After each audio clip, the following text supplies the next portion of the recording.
ఆయన హాయ్ అనిల్. నిన్ననే అక్కడ తీసుకుపోయాను రోజు వీడు ఈ ఎండలో మళ్ళీ ఇక్కడ తీసుకొచ్చి తప్పదు తమ్ముడు, తప్పదు. భూగర్భ జల అన్వేషకుడుగా ఇవన్నీ తప్పవు మనకి.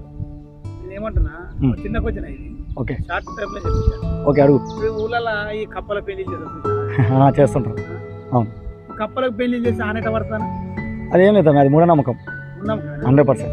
అంతేనా? ఎందుకంటే మనం పసుపు వేస్తాడు, కుంకుమ వేస్తాడు, జీలకర్ర వేస్తాడు. ఒక కాని ఉంటుంది కదా, ఆ కానికి అటొక మనిషి ఇటొక మనిషి ఆడోళ్ళు ఎత్తుకుంటారు. దానికి కప్పకి మధ్యలో క్లాత్ కట్టి నీళ్ళు పోసుకుంటూ ఊరంతా తిప్పుకుంటూ పాటలు పాడుకుంటూ చేస్తుంటారు కప్పకు పెళ్లి. ఏంటంటే అది అట్లా చేస్తే దేవుడు వానదేవుడు కరుణించి వానలు బాగా కురిపిస్తాయని చెప్పి ఊర్లలో అనాదిగా వస్తున్న ఒక మూఢాచారం అది. అంటే అప్పుడు ఎడ్యుకేషన్ లేదు, ఒకటి సైన్స్ అనేది అంత డెవలప్మెంట్ కానప్పుడు ఎక్కువగా దాన్ని నమ్మేవాళ్ళు. నువ్వు కప్ప పెళ్లి చేసినా వానలు పడతాయి, చేయకున్నా వాన పడతాయి. ఎందుకంటే అది వాటర్ సైకిల్, నీటి ప్రక్రియ. ఇప్పుడు ఈ కప్పలకు మేఘాలకు ఏం సంబంధం ఉండదు. ఏం లేదు. మరి ఎందుకే వీళ్ళే కట్టించారు?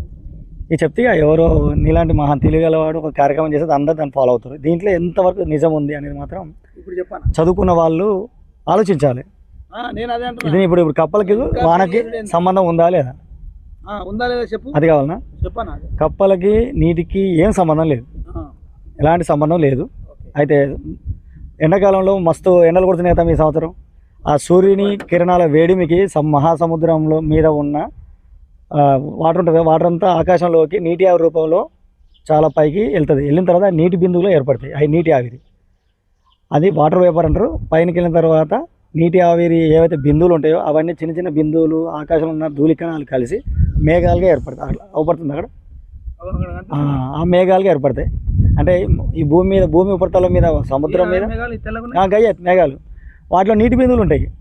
ఎప్పుడైతే అవి ఆ మేఘాలు చల్లని గాలు వాటి తాకుతాయో అవి బరువు చాలా బరువు కలిగి ఉంటాయి. అయితే అవి చాలా బరువు ఉంటాయి, నీటి బిందువులు ఉంటాయి. ఎప్పుడైతే చల్లని గాలి పోయి దాన్ని తాకుతుందో అది వర్షం రూపంలో వాన పడుతుంది. ఈ మేఘాలు ఏర్పడడానికి నీటి ఆవిరి దుమ్ము కణాలు ఉన్న ఆకాశంలో ఉన్న దుమ్ము కణాల వలన ఈ మేఘాలు ఏర్పడతాయి. ఈ మేఘాలు ఏర్పడడాన్ని కండెన్సేషన్ అంటారు తమ్మి. ఇది సైన్స్. ఈ సముద్రాల మీద చెరువుల మీద కుంటల మీద ఉన్న నీళ్ళు సూర్యకిరణాలు ఆకాశంలోకి తీసుకెళ్తాయి కదా నీటి ఆవిరి, దాన్ని ఎవాపరేషన్ అంటారు, బాష్పోత్సేకం అని అంటారు. ఈ మేఘాలు ఏర్పడి ఈ నీటి ఆవిరి బిందువులు వెళ్ళి పెద్ద బిందువులు ఏర్పడి మేఘాలు ఏర్పడతాయి. మేఘాలు ఏర్పడ్డ వాటిని కండెన్సేషన్, నీరు ఆవిరిపోవడాన్ని ఎవాపరేషన్ అంటారు.